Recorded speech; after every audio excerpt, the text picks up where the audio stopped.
Всем привет, друзья, на канале Valor. Сегодня покажу, как создать новый аккаунт Steam.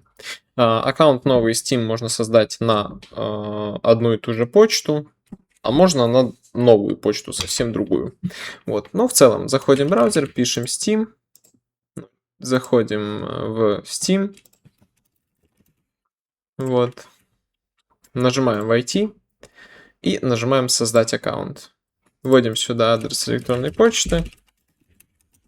Если я введу сюда адрес электронной почты, который уже привязан к аккаунту, к какому-то там, то, соответственно, мне здесь предложится как бы войти уже в существующий аккаунт или создать новый аккаунт, который будет привязан к этой почте. Вот, соответственно, проходим капчу, да, которая приходит на почту. Вот, и смотрите, здесь у нас есть сообщение, которое называется «Похоже, у вас уже этот аккаунт, эта почта привязана к другому аккаунту».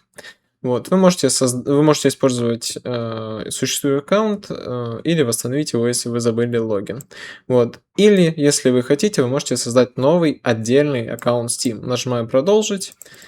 Придумаем себе ник, придумаем себе какой-нибудь пароль, да, то есть нажимаем Done, да, и создается аккаунт. Теперь он будет привязан к нашей почте. Вот, на этом все. С вами был Valor. Всем пока. Подписывайтесь на канал, подписывайтесь на Twitter.